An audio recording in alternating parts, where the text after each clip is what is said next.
as we get closer to the holidays, it's proven to be pretty tough for Nate and I to make these videos like we wanted to. But, today I just want to quick talk about the ideology of success and what that means.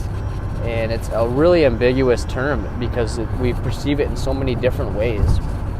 And it's easy for us to, watch TV and go on social media and see all these people and say, wow, I want to be like that person. I want to live their life. Why can't I do that?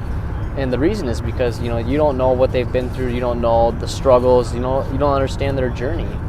And so we have this narrowed perspective on what success is, and it's because of the anomalies that we see in all these success stories that are broadcasted to us. The people that really are successful and that win at life are either people who started out with nothing or the people who were just really determined to get somewhere with their life and worked really hard.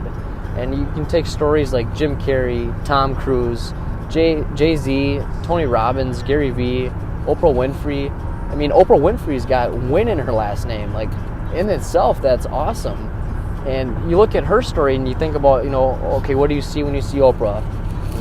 We all would say, wow, fame and fortune. She's worth $3 billion, and she has a highly watched televised show, and she's on social media, and she draws a lot of attention.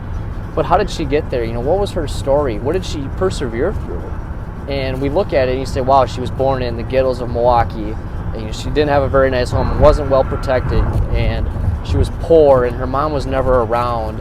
And when her mom wasn't around, she was sexually assaulted by people that were seen to be close to her family. And her mom ended up sending her to Nashville, Tennessee to live with her dad because she didn't think Oprah was a good kid. And, Oprah's dad treated her like a human being. He was very strict with her, and he was hard on her, but for the right reasons. And it's because of how he is the reason she is who she is today. So she ended up going to Tennessee State, got a degree and graduated, and started working at a local news station. And she worked there for several years before somebody even took notice of what she was doing and even what she was capable of doing. And so it was then, the moral of the story is that things do not happen overnight, and we think that they do. And I'm guilty of it. I'm absolutely guilty of it. So we have to take that perspective of understanding that things do not happen overnight and apply it to our lives, because that's when things will start to happen. And since I've been starting to do that, things have been clicking for me, and I think it will happen for you too once you are able to understand that you need to take things slowly, because it's a journey. You have to fall in love with the process.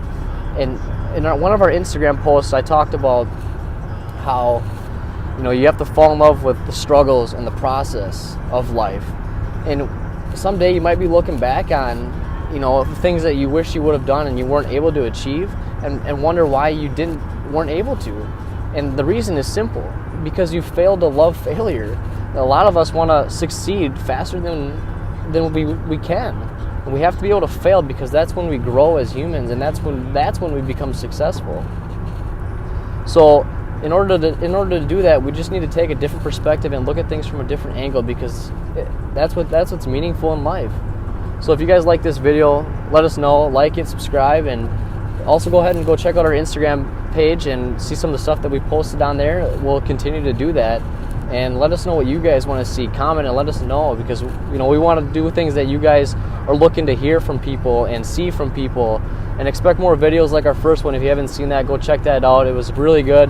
We met Becca, and she was awesome. So you guys have a good rest of your holidays and spending time with your friends and family, and we'll see you after the new year.